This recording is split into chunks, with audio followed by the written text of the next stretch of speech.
This video is brought to you by patreon.com/worsttake. Get access to exclusive live streams and Discord servers, on-screen shoutouts, and early access to some videos when you join now. Help make sure that we can continue to make content like this by supporting the Patreon. Links are in the description down below.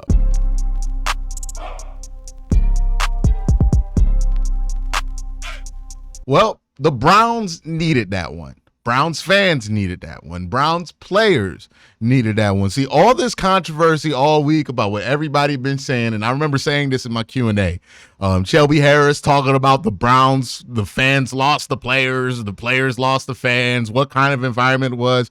It was all overblown because, yeah, was Watson getting injured in the reaction to that, the catalyst that kind of brought all of the emotions that everybody had about the reaction to the disappointment that was the start of the 2024 season to the forefront? Yes.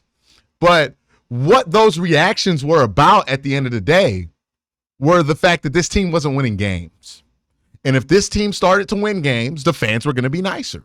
The players were going to enjoy the fans a lot more if they started to win games. And you notice in this one, it didn't seem like the fans and players were at odds at all during this game because the Browns came out and they had the lead early in this game and they stayed in this game pretty much all of it, and then they won. It didn't feel like the fans and players were at odds here. This was about winning at the end of the day. There's a lot to talk about, right? Kevin Stefanski handing the playbook over to Ken Dorsey, the offensive line looking much better. Look, it's not a coincidence that all of these things look better on offense when two things happen. One, when Nick Chubb full-time gets put back into the offense, and when you switch out at quarterback. It's what I've been talking about all season, especially since the Commanders game. This team needed a change at quarterback, and for these reasons. I think that the increase, like the better pass blocking that you saw in this game, had something to do with the offensive line being healthy for sure. I think having Wyatt out there, DeJuan Jones, who appears upon first glance to have played a decent game at left tackle, not 100% sure, haven't watched the tape yet. Shout out Hugh Jackson.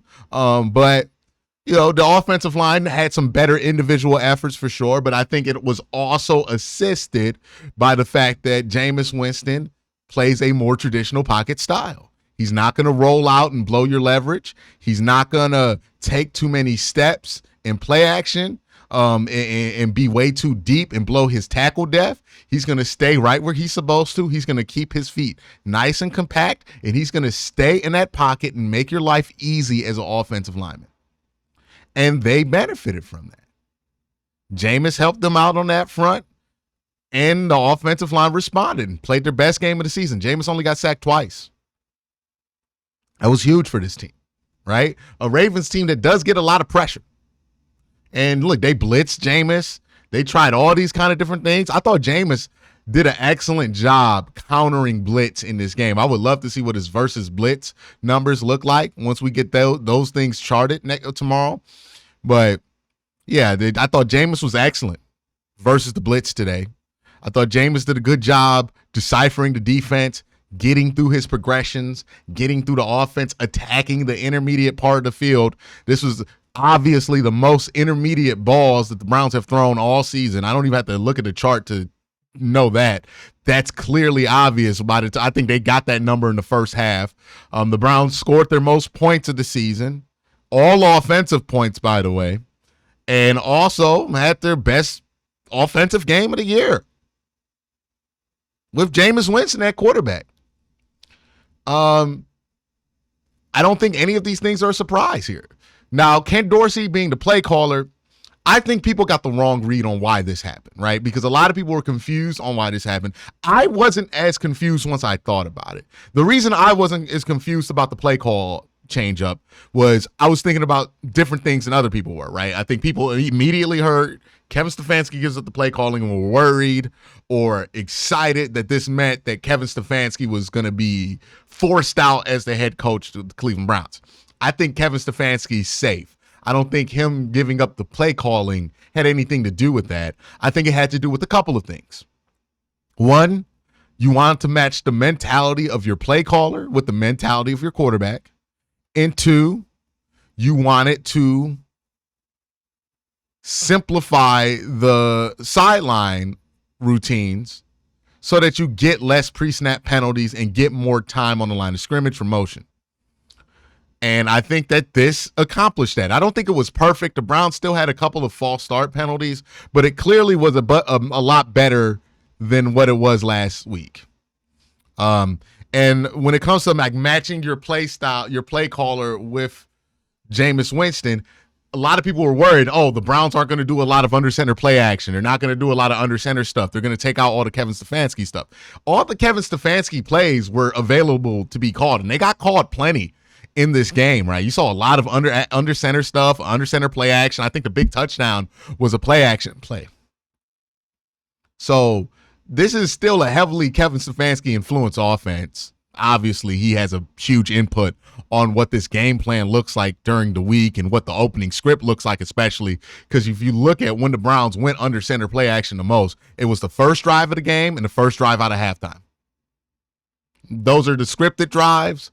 Those are the drives where Kevin's going to have a huge influence on because those are where he kind of has his finger on the dial for. So I think Kevin had a huge part in this. I think Ken Dorsey had a huge part in this, and I think Ken really had a good feeling for how Jameis was feeling, right? And I think this is why you made the switch at play caller on top of the other things that I mentioned. Ken Dorsey likes to throw the ball deep. Ken Dorsey likes to gamble. That was the problem and the success of Josh Allen in Buffalo under Ken Dorsey. Ken Dorsey likes to gamble. Jameis Winston likes to gamble. Kevin Stefanski does not like to gamble. So instead of him being creating friction in between those two, he got out the way, and that allowed for a play after Jameis Winston almost throws an egregious interception. Ken Dorsey calls a deep post for Jameis to throw, and then Jameis hits it because Ken Dorsey understands the mindset and the philosophy of his quarterback because it matches up. I think that's part of why they made that move there. And credit to Kevin for making the move, and credit to Ken for doing well with that adjustment. They both deserve credit for that. Offensive line deserves a lot of credit. Cedric Tillman played his best game as a pro. I was worried about him after last week's game because there were some things that happened in that game where I'm like, man, why didn't you just, like, you can't create that interception. You can't try to catch that with your chest in that moment. But he definitely showed up today and looked a lot more promising as a prospect. I think there's a lot to be encouraged about with how this offense showed up today. And I think the best part about it is that it's not surprising. This didn't take an extraordinary effort from Jameis Winston because these plays have been there for a quarterback to make all season. Jameis is the only one on the roster I think was willing to make those plays. And I think that benefited this team. Like, look at the energy they played with. Remember how slow and lethargic this team felt like for the first 6 weeks of the season, watching them? It just felt slow and lethargic and hopeless watching this team play. And then today, it felt like we were back in 2023 watching the Cleveland Browns play again.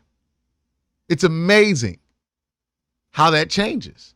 Because now if you're on offense, look, Jameis might throw an interception, but Jameis going to give you a chance to make a play.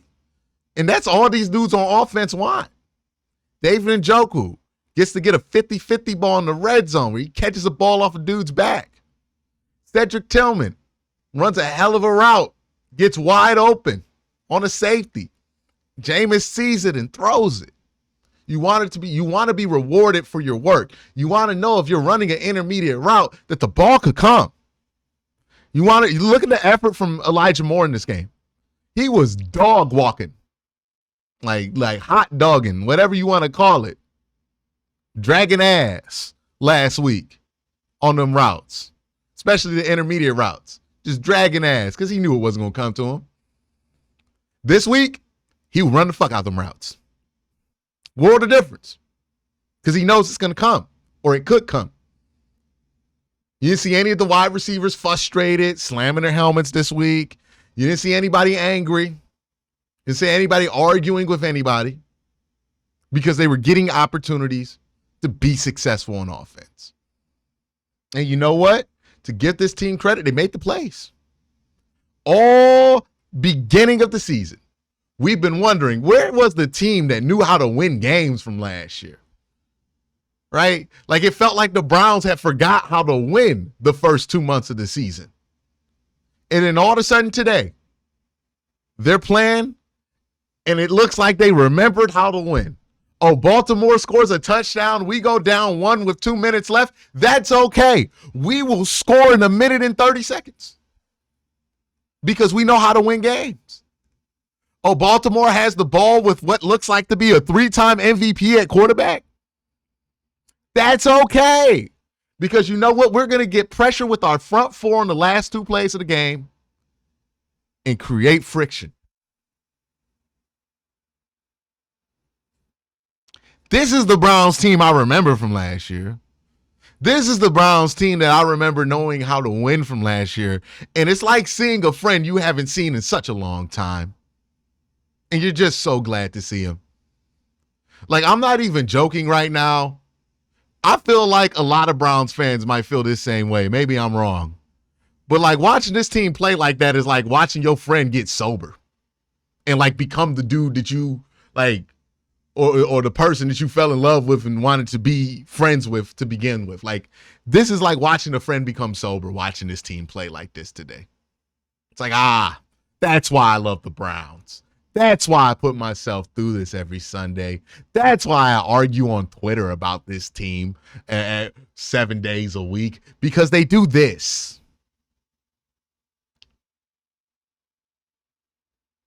Like, we needed that reminder.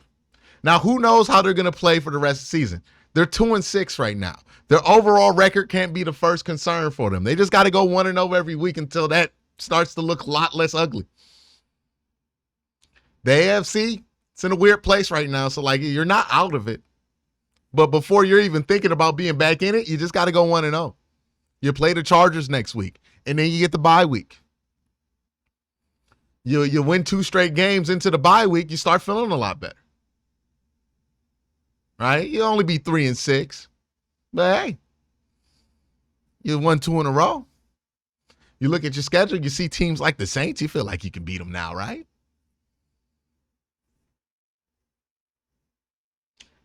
This game gives you hope again. And it's not just hope that the Browns can live up to their preseason expectations. That's just not going to happen this year. A lot of that predicated on Deshaun Watson being a franchise quarterback, and it's obvious that that's not going to be the case.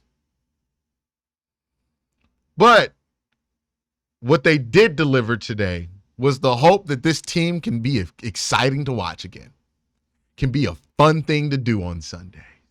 Yeah, they might not win it all this year, but you know what? I like watching them. Somebody said right here they felt like watching a completely different team. Yeah. But it wasn't an unfamiliar team.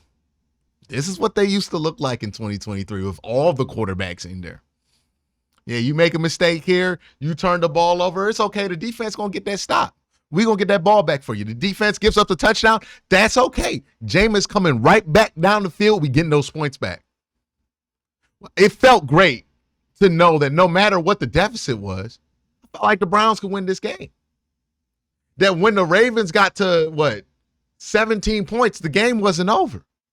Because I was like, nah, this team's going to get over 20 points today.